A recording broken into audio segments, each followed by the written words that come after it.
क्यों जमीन पर बैठकर आसमान देखता है। खोल दे अपने पंख, ये जमाना है बस उड़ान देखता है। वेलकम बैक टू केमिस्ट्री कक्षा 12 का lecture number 4 chemical kinetic molecularity. अब मॉलिक्यूलरिटी के बारे में डिस्कस किया था जब हमने कंटेंट देखा था। चलिए, मॉलिक्यूलरिटी है क्या कि नंबर ऑफ आयंस और molecules must collide simultaneously. Molecules और आयंस आपस में कोलाइड करेंगे और कोलाइड करके एक प्रोडक्ट बनाएंगे। Number of ions or molecule must collide with one another simultaneously so as to result into a chemical reaction. This is defined for elementary reaction.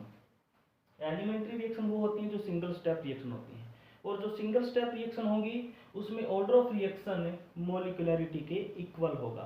Otherwise हमने क्या बोला था, order of reaction can be calculated from experiment. Reacting species must be equal to और less than 3। अगर reacting species 3 से ज़्यादा हैं तो कहते हैं उनका इफेक्टिव कोलिजन नहीं होता है, और वहाँ पर इफेक्टिव कोलिजन नहीं हुआ तो केमिकल रिएक्शन नहीं होगी। एलिमेंट्री रिएक्शन के लिए स्पीसीज जो रिएक्टिंग स्पीसीज है वो लेस देन 3 और 3 हो, इससे ज़्यादा नहीं होगी, क्योंकि अगर इससे ज़्यादा की बात आती है तो उनको बोलते हैं कॉम्प्लेक्स रिएक्शन, और कॉम्प्लेक्स रिएक्शन ऑर्गेनिक केमिस्ट्री में जनरली पढ़ी जाती है। मॉलिक्यूलरिटी नॉट इन फ्रैक्शन और नेगेटिव, ना तो नेगेटिव होगी और ना ही फ्रैक्शन में होगी, जबकि हमने ऑर्डर ऑफ रिएक्शन क्या पढ़ा था, वो नेगेटिव भी हो सकता है और फ्रैक्शन भी हो सकता है, सॉरी वो इंटीजर और फ्रैक्शन हो सकता है। Difference between order of reaction and molecularity, ये आपके लिए क्वेश्चन है। चलिए, ग्राफिकल मेथड से हम एक बार नजर डाल लेते हैं कि जीरो ऑर्डर रिएक्शन में रेट को कैसे लिखा था हमने। Rate is directly proportional to A की कंसंट्रेशन पावर जीरो। जीरो, किसी भी चीज की पावर जीरो होगी तो उसका मतलब क्या है, 1 है, तो इक्वल किसके आ जाएगी, ये के इक्वल आ जाएगी। तो रेट का इनिशियल कंसंट्रेशन ऑफ रिएक्टेंट का रेट पे क्या फर्क पड़ा, क्या इफेक्ट पड़ा, तो रेट इसके ना तो डायरेक्टली प्रोपोर्शनल है ना इनवर्सली, तो इसका रेट का कोई भी इफेक्ट नहीं पड़ेगा, चाहे रिएक्टेंट की कंसंट्रेशन हम कम ले लें चाहे ज़्यादा ले लें, तो इसमें ग्राफ आएगा स्ट्रेट। फर्स्ट ऑर्डर रिएक्शन में देखेंगे rate is directly proportional to concentration of reactant power 1। अब इक्वल साइन लगाया और कांस्टेंट के लगा दिया। अब जितना कंसंट्रेशन हम रिएक्टेंट की बढ़ाएंगे उतना हमारा रेट बढ़ेगा। इसका मतलब है कि ये इंक्रीज होगा, rate versus concentration of a graph increasing graph होगा। यहाँ सेकंड ऑर्डर के लिए भी क्या होगा, ए की पावर कितनी है, 2 है, ए की पावर 2 है, इसका मतलब rate is directly proportional to A raise to power reactant concentration power 2, तो ये भी क्या होगा, इंक्रीजिंग ग्राफ होगा। ये बात आपको मेरे ख्याल से समझ में आ गई होगी। अब इंटीग्रेटेड मेथड से हम इंटीग्रेटेड मेथड से हम जीरो ऑर्डर फर्स्ट ऑर्डर के ग्राफ प्लॉट करेंगे। चलिए, जीरो ऑर्डर की बात करते हैं, तो जीरो ऑर्डर के बारे में आप क्या जानते हैं बताइए, कि रेट को क्या लिखते थे हम, रेट को लिखते थे डी ए अपॉन में D T is equal to concentration power of A zero. ये क्या थी, इक्वल थे, ये क्या थे, इक्वल, यहाँ पर क्या लगाया था, के। रेट के इक्वल ये, तो मैंने इसके इक्वल ये रख दिया, सीधी बात है। चलिए, अगर यहाँ तक समझ में आया है तो आगे बढ़ें। अब इसका क्या करना है, इंटीग्रेटेड मेथड पढ़ रहे हैं तो इंटीग्रेशन करना है। चलिए, इंटीग्रेशन करेंगे तो इसको एक बार के लिए हम हटा देते हैं, और इंटीग्रेशन करेंगे तो इंटीग्रेशन का साइन लगा दिया, इंटीग्रेशन का हमने साइन लगा दिया। अब देखिए, डी ए कंसंट्रेशन और ए यहाँ है, तो इस ए को भी कहाँ ले आए, यहाँ लेके आए। ये ए का मतलब क्या है, ए की पावर कितनी है, 0, तो इसका मतलब क्या है, 1, तो इसको क्या करना है ऐसे, और डी टी को कहाँ लेके जाएं, के डी टी, यहाँ पर माइनस साइन आएगा क्योंकि रिएक्टेंट की कंसंट्रेशन ले रहे हैं। यहाँ तक सबको समझ में आया। और ये है इंटीग्रेशन, ये है डी मतलब डिफरेंशिएशन समझो। ये एक दूसरे को क्या कर देंगे, कैंसल। ये क्या कर देंगे, कैंसल। तो यहाँ पर क्या आ जाएगा ए, और ये माइनस साइन और कांस्टेंट को बाहर ले लेंगे, डी से इंटीग्रेशन कैंसिल हो जाएगा। ये मैथमेटिक्स में आपको आना चाहिए। और डी टी का ये डी कैंसिल हो गया तो क्या बच गया, टी। और इसके लिए एक कांस्टेंट लगाते हैं जिसको हम बोल देते हैं आई। इसके लिए कांस्टेंट लगाएंगे। ये मैथमेटिकल टर्म है, आप मैथ वाले सर से आप डिस्कस कर सकते हैं। यहाँ तक समझ में आया। अब मैं आपसे पूछता हूँ कि कोई रिएक्शन थी ए से बन रहा था पी।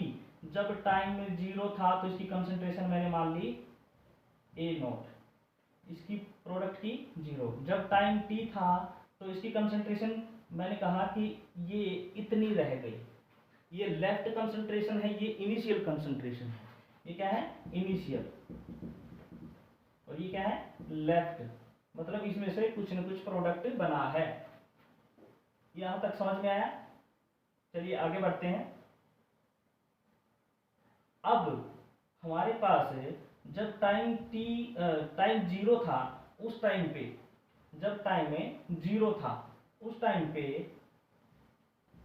ए किसके इक्वल था, ए किसके इक्वल था, टाइम 0 था तो ए नॉट के इक्वल था। यहां तक सबको समझ में आ गया। ये सब हम पुट कर देते हैं इस इक्वेशन में, और इस इक्वेशन में पुट करते हैं तो A naught, A equal to A naught equals to, ये टाइम 0 हो गया तो के भी क्या हो गया 0, और इक्वल टू क्या लगा दें, आई है। ये बात समझ में आ गई ना। चलिए ये अब पुट कर देते हैं इस इक्वेशन में। पुट इन इक्वेशन 1, इसको 1 मान लेते हैं ना, ठीक है। ए यहाँ पर आ गया, ये बात समझ में आ गई। माइनस के टी है, यहाँ पर इसकी कितनी वैल्यू आई है, आई की value A plus A not, ये बात समझ में आ गई ना। ए आई की वैल्यू हमने रख दी ए कंसंट्रेशन नॉट, मतलब इनिशियल कंसंट्रेशन। यहाँ तक सबको समझ में आ गया। अब मैं आपको बोलता हूँ कि यहाँ से आपको ग्राफ प्लॉट करना है। क्या प्लॉट करना है, ग्राफ। आप ग्राफ के लिए एक इक्वेशन जानते हैं, y equal to m x plus c. मैं कहता हूँ आपको ग्राफ प्लॉट करना है A concentration versus t, A concentration versus t के बीच में ग्राफ प्लॉट करना है। तो आप जो ये ए होता है ये होता है y, क्या होता है ये y, और जो t होता है ये होता है x। जो इक्वेशन हम यूज करते हैं y equal to m x plus c, m x plus c. अब m अगर नेगेटिव होगा या फिर m पॉजिटिव होगा, दो ही तो बात हो सकती है, या तो प्लस के टी या फिर माइनस के टी, किसी भी अदर इक्वेशन में। इसमें माइनस के है, m की वैल्यू कितनी, माइनस के, और m को क्या बोलते हैं, स्लोप। m को क्या बोलते हैं, स्लोप, और c को क्या बोलते हैं, इंटरसेप्ट, सी को क्या बोलते हैं, इंटरसेप्ट। अभी ध्यान से सुनिएगा, बहुत आसान है, एक बार में ही समझ में आ जाएगा। अगर स्लोप नेगेटिव होगा, अगर स्लोप नेगेटिव होगा तो डिक्रीजिंग ग्राफ आएगा। अगर स्लोप नेगेटिव होगा तो डिक्रीजिंग ग्राफ, अगर स्लोप पॉजिटिव होगा तो इंक्रीजिंग ग्राफ आएगा। बस ये याद रखना है। ये क्या है, डिक्रीजिंग ग्राफ, और ये क्या है, इंक्रीजिंग ग्राफ। ये बात समझ में आ गई ना। चलिए अब हम ग्राफ प्लॉट करते हैं। हमने कहा कि ए वर्सेस टी के बीच में हमने ग्राफ प्लॉट करना है। m का मतलब समझ में आ गया, स्लोप है, और स्लोप नेगेटिव हुआ तो डिक्रीजिंग ग्राफ। यहाँ पर नेगेटिव है तो इसका मतलब डिक्रीजिंग ग्राफ होगा, और पॉजिटिव है तो इंक्रीजिंग ग्राफ होगा। तो इस इक्वेशन में क्या होगा बताओ, इस इक्वेशन में क्या होगा, डिक्रीजिंग ग्राफ। ये बात समझ में आ गई। अब इंटरसेप्ट क्या बोलता है, ये a जिसको हमने y है, ये y पे इसको माना है, और इंटरसेप्ट कट करता है, कट द y एक्सिस। यहाँ पर a नॉट दे रखा है, इनिशियल कंसंट्रेशन दे रखी है, चाहे उसकी इनिशियल कंसंट्रेशन 2 हो, चाहे 5 मोल हो तो या 10 मोल हो, कितनी भी हो सकती है, मतलब उसकी कुछ ना कुछ वैल्यू है।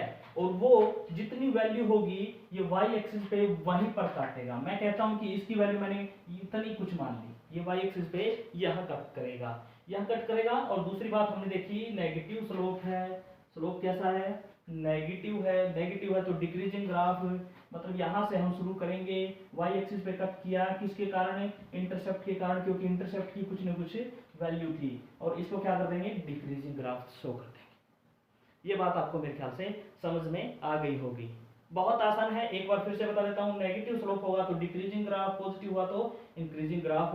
इंटरसेप्ट डिसाइड करेगा कि ये वाई एक्सिस को कहाँ पर कट करता है। यहाँ तक समझ में आ गया। तो मैं एक बात आपसे और पूछता हूँ, जब टाइम में t1/2 था, मतलब टाइम हाफ था, तो इसको बोलते हैं half life time.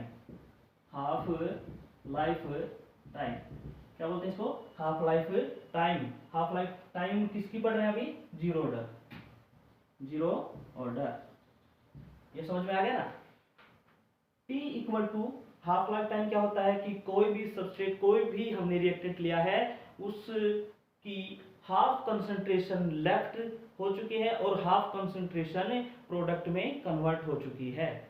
A time eight which half of the reactant consume, half of the reactant consume. चलिए अब T1/2 हो गया। अब आपसे पूछते हैं, ये अपने पास इक्वेशन थी, जब टाइम हाफ हो गया, टाइम हाफ हो गया तो इन दोनों के बीच की बात होगी, इन दोनों के बीच की बात होगी। तो मैं एक बार ये कह सकता हूं कि T1/2 क्या होगा, ए को क्या बोल देंगे हम, कितना कंज्यूम हो गया होगा रिएक्टेंट, इनिशियल कंसंट्रेशन कितनी कंज्यूम हो गई होगी, हाफ। तो ए नॉट की कितनी हो गई होगी, हाफ, A0/2। अब ध्यान से सुनिए, ये इक्वेशन जो फर्स्ट, ये इक्वेशन जो हमारे पास आई है, इस इक्वेशन में हम पुट कर देंगे ये वैल्यूज। चलिए ए की जगह क्या पुट कर दें, A0/2 equal to -KT plus A0।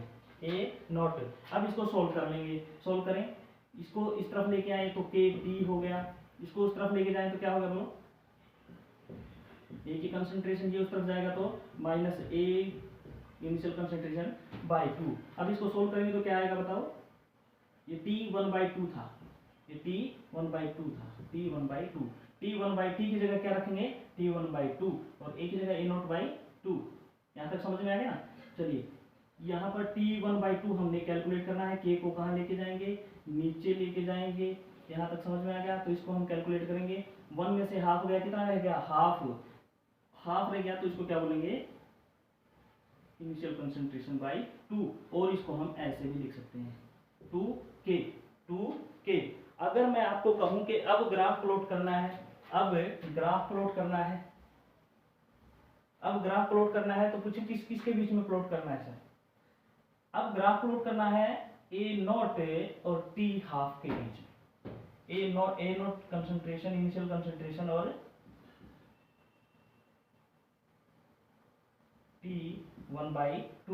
T1/2। यहाँ इस इक्वेशन को फिर से देखो, इस इक्वेशन को फिर से देखोगे तो आपको क्या मिलेगा, T हाफ, इसको माने T हाफ को यहाँ लेना है, T हाफ, देखो ये ग्राफ हो गया T1/2 वर्सेज A कंसंट्रेशन पर 0, ठीक है, A की कंसंट्रेशन नॉट, मतलब इसको इनिशियल कंसंट्रेशन बोला। ये क्या हो गया, Y। अब इक्वेशन को पूरी को यहाँ लिख देता हूँ, T1/2 equal to 1/2K, A की कंसंट्रेशन 0, इनिशियल कंसंट्रेशन। ये क्या हो गया, Y, ये क्या हो गया, M, ये क्या हो गया, X plus C plus 0। Intercept क्या है अब, 0। जब 0 होगा T1/2 है, यहाँ पर इनिशियल कंसंट्रेशन है। जब C 0 होगा तो वो किसको, Y एक्सिस को कहाँ कट करेगा, 0 पे कट करेगा। यहाँ 0 पे कट कर रहा है तो स्लोप कितना होगा, एक तो बात ये होगी कि स्लोप कैसा है, पॉजिटिव, और स्लोप पॉजिटिव है तो कैसा ग्राफ होगा, इंक्रीजिंग ग्राफ होगा। कैसा ग्राफ होगा, इंक्रीजिंग ग्राफ होगा। अब स्लोप कितना हो गया बताओ, slope equal to 1/2K, slope equal to 1/2K। ये बात मेरे ख्याल से समझ में आ गई है। ये जीरो ऑर्डर का इंटीग्रेटेड मेथड से हमने सॉल्व कर लिया है। आज के लिए इतना काफ़ी, थैंक यू।